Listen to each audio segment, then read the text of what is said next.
So, have you seen that one YouTube video where it's talking about Satan and it was making a joke? It was making fun of Satan. No. Well, he was saying, it was Satan talking to this guy saying, you know how Jesus can turn water into wine? Mm-hmm. And the guy said, yeah. Satan said, why can you turn milk into goat's blood? Ew, that's gross. And then the guy was eating cereal the whole time, and then Satan turned it into goat's blood without the guy noticing. Like, So we're going to be looking for the next few weeks. We're going to look at spiritual disciplines. We're going to be looking at spiritual disciplines. What does that even mean? So I've got kind of a story to start it out. Have a seat, dude. Can I say what I think it is? Yeah, go ahead. Tell me what you think. I think spiritual disciplines is when you do something bad and then God punishes you for and not only giving you like bad luck or something, but it like disciplines your soul and it makes you like your body get hurt by it. Okay, so it's like spiritual, you think like your soul, and then your discipline is can I like say when you what do I think something wrong. spiritual discipline is? Yeah, go for it. When you do something and you know it's wrong, Mhm. your mind do makes anyways. your mind is making you feel down all the time. Like guilty or something like that. Guilty Yeah. and sad. Okay. And grief. So, My depression. like, okay. So Okay. that's a good place to start. So if that's what we think spiritual disciplines is, let's look at what they are and see if at the end of today, if we agree that we think that it's the same thing. Okay? I've hardly even eaten my pizza. That's all right. Keep eating. You know why? So, I can't pick it up. It's hot. oh, I'm sorry. Our principle that we're looking at is seen with God's eyes. That's what spiritual discipline is all about. When you see what God sees, you're going to do what God says. So we're looking at, are you developing a consistent, like everyday devotional and prayer life? Yeah. Okay. In the movie The Prince of Egypt, Mhm. there is this song that of the Christians sing to Moses before he was a Christian, Mhm. and he says he says Yeah. I just have young times I said he says and that. Okay, but he really does talk. He really does sing that. How can a man judge what his what? How can a man judge what's life's worth? He has to look through himself through heaven's eyes. Through heaven's eyes. Exactly. I love that song. Maybe we'll listen to it towards the Yeah, end. can we listen to it? Yeah, we can listen to it towards the end. So this is a scenario I want you guys to think about here. It says, Sean became a Christian at a youth camp last year. He still remembers the feeling of that unbelievable summer night. God seemed to just envelop Sean with all of his love. People that Sean didn't even know started to hug him. They were crying, telling him as if they had been, and talking to him as if they had been his friend forever. After he had returned from camp, Sean continued to feel close to God for a long while. He never missed youth group on Wednesday nights. He even began to talk to his friends at school about their need and their relationship with Christ. But then it started. The battles with anger, with lust, with peer pressure. He always seemed to be hanging out with friends who got him into trouble. He began to rage, just as he had before Sean had become a Christian. In fact, the intensity of the battle seemed to be even greater than before. Then there were the demands of athletics, academics, and other activities that seemed to totally dominate Sean's time and energies. God and church gradually became less and less important. Sean's victory in Christ quickly became a momentary retreat from a war. Sean was once again in the thick of battle, and he was getting slaughtered spiritually. The good feelings and the sense of closeness to God that Sean felt that summer night slowly but surely faded. Today, he struggles to even go to church, much less feel connected with God.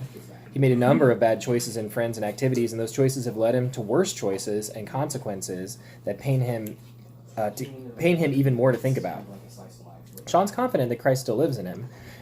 He doesn't know for sure if Jesus can actually change his life the way that everyone claims he can. So the idea is here that you'll never live a transformed life until you have transformed your mind. You'll never have a transformed mind until you start to have God's thoughts. Yeah. So spiritual renewal is, in its truest sense, is losing your old perspective of life and gaining God's perspective so you can think and act like he does. From his perspective, his mind, and his thoughts that you'll need to gain. Yeah. But you'll never gain God's thoughts until you begin to experience that personal connectedness with God. So how do we do that? We're going to talk about. Is it by doing this? 'Cause baby, I love you. Nope. So, the key verse we're going to look at tonight is from Romans 12:2, which Yeah, are you says... posting this on YouTube? Yeah. I feel like they should see what I've done. No, not right now. It's just that all I do is took oven mitts and made it look like they were So, kissing. We're looking at Romans Like if they were 12:2. people. So, what? To give a little bit of context, what's going on here? So, you know the guy Paul. I don't know if you ever heard of him. Long time ago. This is back in the days when they walked everywhere, before they had like carts and buggies and stuff like that too. This is like a long time ago. And Paul was a missionary, and he was actually writing to the church in Rome. And he said, he was telling them, like, to encourage them about some stuff. And he says, "Therefore, I urge you, brothers, in view of God's mercy, to offer your bodies as living sacrifices, holy and pleasing to God. For this is your spiritual act of worship. And don't conform any longer to the patterns of this world, but be transformed by renewing your mind. Then you'll be able to test and approve what God's will is, his good, pleasing, and perfect will." So he uses a lot of weird words there, but essentially what he's saying is us, as Christians, are living sacrifices. You know, they used to sacrifice stuff back in the day. They'd go take a lamb up to the temple, and they'd got to actually kill the lamb. We don't do that anymore. When was the last time you, like, offered some doves or pigeons at the temple?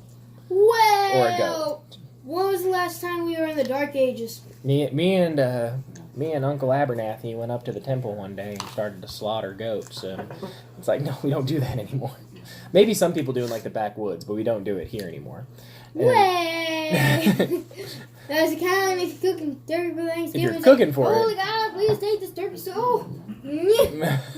I mean, if you're cooking to eat it, but back then they would offer it as sacrifices. What Well, Paul you're is saying... sacrificing the dead turkey to eat the dead. You eat even deader turkey. See, sacrifice the dead turkey, so to get a dead turkey. That's not a sacrifice. Let's look at a sacrifice then. So what is a sacrifice? A sacrifice is watch every horror willing to movie give that up your has life to do for with something. religion. Wait, what? Willing to give up your life for something or someone. Right, so you're like willing to give up something. What were you going to say, Brock? Well, yeah, was it the similar thing? Like, so you're giving up something. Like a sacrifice is like, I really like... you or someone important to you. There you go. Something or someone, whatever, that's important to you, very important, you give it up so you can get something else that's better. That's the idea of a sacrifice, is I'm giving up something, but the idea is I'm getting something back that's even better, Yeah, right? Because you don't just, like, give it up. I don't just take money and go, all right, I'm sacrificing this money, and it's gone now. It's like, that's not a sacrifice. You just destroyed money for no reason. Yeah. I can describe what sacrifice is really well. Okay, go. Watch every horror movie about religion. That is not sacrifice. That's what we're trying to say. That's not a lot of times when we think of sacrifice, we think of like slaughtering and killing someone. No, but that's no, not a no, sacrifice. no. You have to do it on an altar. Right. And it has to actually, they have to bleed out. Right. But that's Which is not okay in today's modern day. right. But that's what I'm saying. Like, I can make a sacrifice today. That doesn't mean I'm actually going to go take my dog and go and kill it. Or we can watch How? Yeah. Or we can watch that one SpongeBob episode about the sacrifice. Yeah. Oh, yeah. Yes. Like SpongeBob was the cheese in it. That's It's right. yellow. That's right. Yeah, they asked SpongeBob sponge out water. We gotta watch that. Isn't that a sacrifice? Basically, like one of those temples where someone is taken and then put on the ground, or something is taken flat, head cut off. That's exactly. And there's like these streams of blood. Yeah. Right. That's how they used to do it, but it was called a sacrifice because they were giving up something that was important. So back then, think about it. What did you like? They didn't have grocery stores. We can give up Trump. Back then, we didn't have grocery Excuse me, we are stores. not giving up our president. Moving on, guys. Nope. They didn't have. They didn't have grocery stores back then, so the way that they had to make a living was by killing animals, right? They had a goat. They took the goat, they killed the goat, and then they would eat it, and so. Or they would do that for a cattle or whatever it was, right? I'm not gonna be able to finish this one slice That's of fine. pizza. That's fine. Just leave it there. Don't throw it away. Okay. But- You want my own slice? You want my slice I didn't finish? But with the idea of sacrifices, they were giving up something that was important to them. They were basically giving up an entire meal or more meals so they could give it to God. That was the idea. But the idea was then that God would then bless them back. Amen. So what would sacrifices look like today? What would our sacrifice? Because Paul says that we're to offer our bodies as living sacrifices. Does that mean I have to like cut myself I open? No. don't- What? Pledging your soul and body to a certain religion. Okay. How do we do that? What does the actual do that? Yeah. How do we do that? Like, Giving our just rights give to us- God. Yeah, giving our rights to God, Yeah. making never know. sacrifices that we don't usually want to make. Right. Something we don't. So what is something we may not want to do, but is a good thing that we should do? Like pray every night. Right. We may not necessarily want to do that, but it is something that we should do because it's a sacrifice for us. So maybe prayers. What else is a sacrifice you guys could do? Yeah. Sacrificing your soul to God. Yeah. How would you do that? So like how would you actually sacrifice your soul to God though? Well, Like what are some things you could do to show that you're sacrificing your soul to Him? well, you just gotta believe in Him and make sure like you have Him in your heart along with Jesus there. Right. So there's a big part of that, but part of that belief has to come with action, right? Because the devils believe that there's Jesus. He was there. They know and believe that Jesus was real. So, but our actions don't look like the devil's actions. So what do we need to do to show that we're sacrificing? Just don't do anything what the devil wants you to do. How do we know what the devil wants us to do?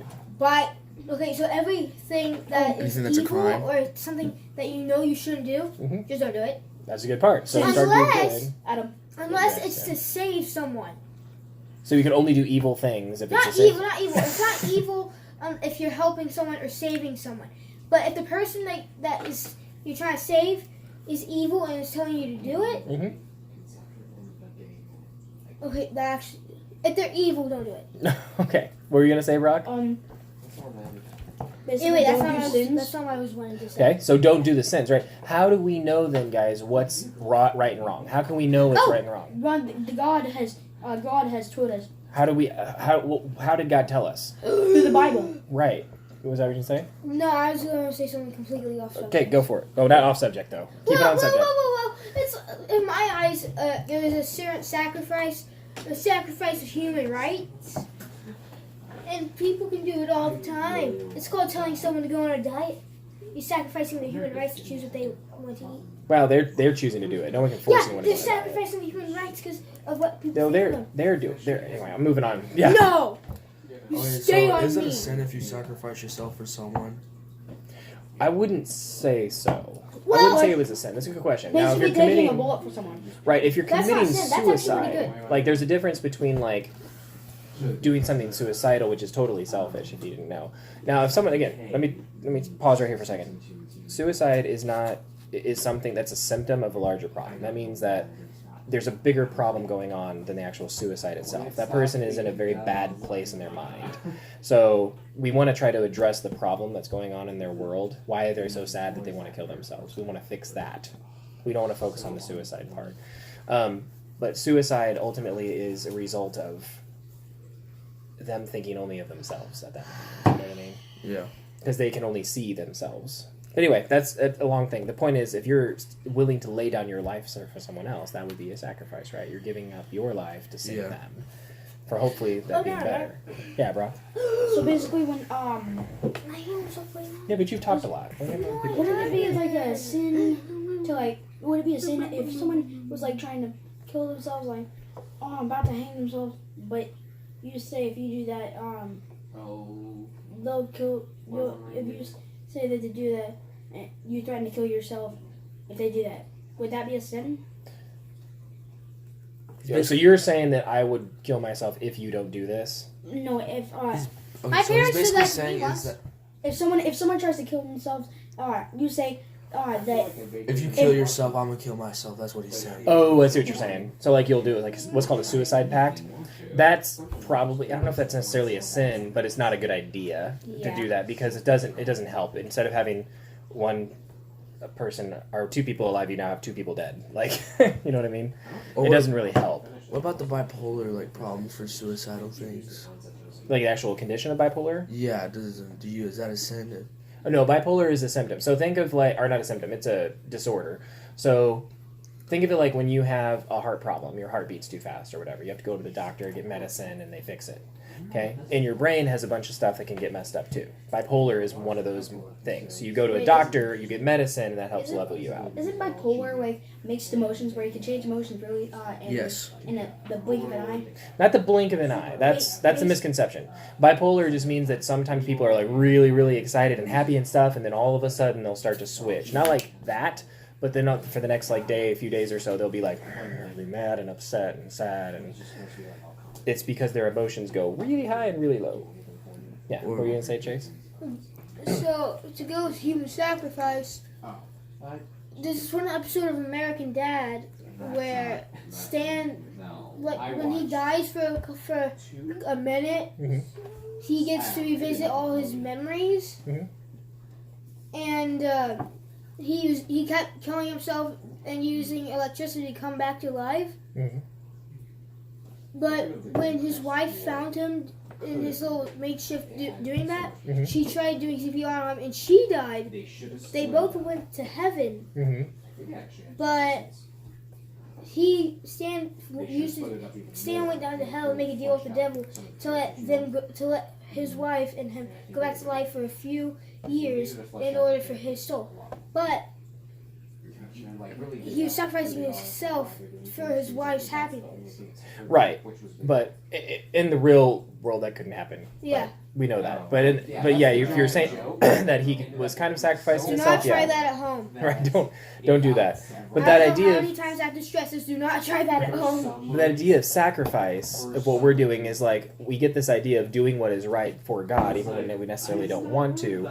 We get those rules of right and wrong from the Bible. Yeah. Hey, listen. Yeah, go for it. But the idea of what we need to do, what are the sacrifices that we need to make for God, is right here in the Bible.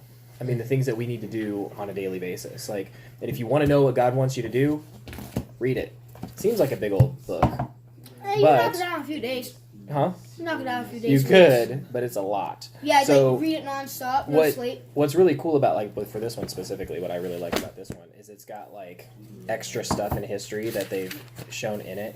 Like, this is actually what the Mount of Olives looks like today. So, like, they're talking about the Mount of Olives here. This is what it looks like today. So, like, it shows you how the world actually does look back then versus today. Like there, baptism in the ancient world. This is a place where they used to baptize. They'd walk down some steps and get in there. But anyway, I remember once I really- I was baptized in my grandparents' pool Mhm. by my grandpa before he died. That's cool. It was because I was not doing well in school. Actually, it was the same year that cops got called on me for by the school, and all I was doing was screaming. I was in the principal's office. I was screaming, but I'm no longer like this. By the way, after that baptism, I was never like that again. Mhm. But the reason why I was in the office was because I went up to the teacher's desk, grabbed the chair, and said, "Get up." And she said that to not flip my chair because I was like this. I was like, "Okay." I just gently laid the chair down, Mhm. and she still told me to go to the office. I was very good friends with the principal. Mhm. I was actually his little assistant. On the days I was good, Mhm. I had my own little desk in there. When we're looking at like the Bible here, if you guys really want to know what's right and wrong, because a lot of people, like, you ask these questions about suicide and whatnot, or asking the questions about sacrifice, Yeah, a lot of every it, modern song. depression, all of that stuff, all of that, there's a lot of answers in here. Now, is it going to say directly? Is it going to be like a Google search where you can go, all right, let me just go to the back of the book and we're, if you remember how to do Look at this, the glossary. let me just look at the glossary for suicide. It's not going to be in there. But what the ideas behind it, what the Bible does is it tells you stories, and those stories help us figure out. It's kind of like listening to your old grandpa being like, "Well, when I was your age, me and my friends used to run around, and we used to." He tells you a story, and then from that story, you learn something from it, right? That's what the Bible is full of. It's full of real life things that happened to people a long time ago that we can learn from today. So some of them are pretty direct, like it says, "Don't kill." Okay. Pretty obvious, but other times there are stories that we need because to of the figure out. story of Cain and Abel. No, because it actually says in the Bible, "Don't kill." Yeah, Cain and Abel. No, it actually says like the rules. There's a rule in here. Let me get there. I got a question about Adam Oh yeah, and Eve. Adam. About what? Adam and Eve. Yeah, what about him? Ask Okay, so I was asking my grandmother the other day, Mhm. were Adam and Eve brother and sister? I don't really know. No, they were not brother and well. I mean, what do you mean by brother and sister? They're both made by God, yes, but they didn't have parents. I've got You know what I mean? They didn't have like the same genetic Wasn't makeup. Eve? You know what I mean? Wasn't Eve made out of Adam's ribs? one of rib. He was made from Adam's rib, which means he is to stand beside her. They didn't take it out of his head to show that she is to rule over him, or out of his foot that he's supposed to walk over her, but that from the side that they're to stand side by side and be equals to each other. And also, can you repeat? I've got a question. Grandpa? Yes. Yes, go for it. Technically, I don't really like this thought, but this was also brought up when me and Brayden were with our grandparents. Yeah. Wouldn't it technically be kind of incest? Because Adam and Eve had a ton of children, and they ended up marrying Each other's each children, other. yeah. There's a lot of questions about that for sure, and a lot of people who are. It's like, well, wait, weren't they supposed to be doing that? So whole life But- is basically incest. Huh? Everybody's life is basically incest. From the beginning, yes. It would seem that way. The difference was back then, again, they needed to actually populate the world. So It's understandable. there are other people. It's just, I just wanted to bring that up. It my is, grandparents were saying it technically was not incest, but that's But the what? I really I thought it was incest. So I said I'm gonna bring this up with you. Yeah. I mean, technically, yes. However, there had to be a way to. People had to come into the world somehow. You know what I mean? Yeah, that's like fine. Right. It's just one of those things where it's awkward, it's weird, it's gross, but Yeah. it's at the same time like But people. they Otherwise, had- it'd be they like, had- okay, there was Adam and Eve, and then there was their kids, and that's the end of the story, guys. Good job. Like there was no one else that Adam That's and how Eve were we're all talking about. related Is to like, God. The reason there's no one else in the world. the reason incest is so bad nowadays, of course, is because one, it's just weird and gross and wrong, but two, it's because of your genetics being so close together. It has a high chance of causing your children to have something wrong with them because the genes are too alike. You want someone who is very different from you, like, to have kids, otherwise you could have some problems with it.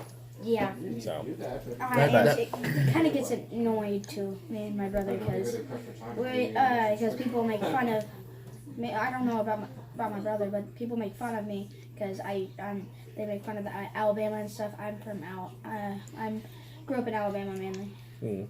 they make fun of that for you? Yeah. Or because you're from Saying, like, Alabama? incest and stuff. Oh yeah. Okay. Yeah, they do that, but Chase was doing that too. Okay, from Alabama or Arkansas? Because that's really the joke from Arkansas. Yeah. Alabama. Okay. But it's like rude to me. It is. Just tell them, hey, don't appreciate that, not funny, Oh, he and did. they get rid of it. So Yeah. good. But if you guys, the thing is, the first spiritual discipline that we can look at, and something that if you really want to learn more, the first discipline is not being punished. Discipline is doing something that's hard to do for a better reward. It's part of the sacrifice. So, like, let me give you an example of discipline. Do any of you guys work out? Yeah. You do. Discipline, it takes discipline to work out. You have to do it even whenever it's hard, when you don't want to. But what do you get in return by working out like that?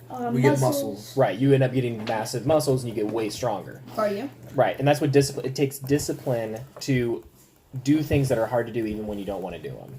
And that's what discipline's about. Spiritual disciplines are training our brains to get stronger, just like you train your muscles. This is how you do it. First one, look into this Bible, read it. I'm not asking you to read the whole thing. Open it up, even if you just do this once a day. Okay, maybe not there because that's there, but like here. For men to not cast off the Lord forever, though he brings grief, he will show compassion. So great is his unfailing love. Okay. All right, so today I know that God has unfailing love. What does unfailing love mean? Unfailing love. Think about it. What does it So mean? I Your think love it's no like, matter what. Yeah, unfailing. What is the word unfailing? like love that has been not going on failing. in your life. You're not You're failing. not failing. Yeah, like my uncle and aunt have been together for the past, I don't know, 7, 8 years already, Mhm. and their love for each other is not failing. So Right. failing It love. doesn't mess up. So if that's what I mean. Like, all it takes for guys for your one walk away from a day is that if you want to know what's right and wrong, if you want to know what God wants you to do, read this. You have it on your app every day on my phone. I can't use it now because I'm recording. I have a verse of the day, and I just click on it and I read it and I think about it. Yeah, you can download those Bible apps all the time. Right. They can even send you a reminder. Pursuit 222. So, and if you want to do devotion stuff like that, if you want to hear someone talking about it, I've created those devotions on there for you Well, guys. I used to Like have a text me Bible that app. because I won't remember it. I used to have a Bible app, but then then my phone glitched out and it got deleted. I never found it again. It was the best Bible app. It even read to me. All right. And then we'll read You it can to search you. Bible. I listen. Yeah, I do. I do have It was Bible stuff for literally you called too. the Bible app, but there's like millions of them. All right. So we're gonna go ahead and pray, and then we can move on and do some games and stuff like that. I thought I did pray. We're doing. Oh, yeah, We're closing. We're closing in prayer Can I to do kind of the- close this. Can I do way. the closing prayer? Can I say prayer? Actually, you wanted to. You said the opening one. Is that okay? Braden says the I was closing gonna do one. it. You can do it next time. Okay. I'll make sure to remember it. All right, Braden. Go ahead, man. All right. Oh wait. Here's what we're gonna do. Who wants to be the one to say amen? Who's gonna start? I'll say amen. You know what I'm saying? Okay, so here's what we're gonna do. You're gonna start the prayer, and you're gonna stop the point, and you're gonna like tag Braden. You're like, hey, and then he Tag Braden. tag Brock. We're gonna tag Brock, and then he's gonna finish, say whatever few words he wants to do, and then he'll say amen. Okay? Sound like plan? We don't have to. Do you want to hold hands? hold Okay, we gotta hold hands, guys. All right, go for it, Braden. Dear Heavenly Father, I just want you to thank us for this meal, this night, and thank you for everything that you have done in our lifetime. Hopefully you give us good life in our future, and I want hopefully that me and Brock can make it almost every Sunday to be here with Adam and always go to church. Alright, thank you so much. Amen. Amen. Thanks, guys. All right. What are you doing? Chase, You need to amen. calm down. Chase, say amen. I see you guys.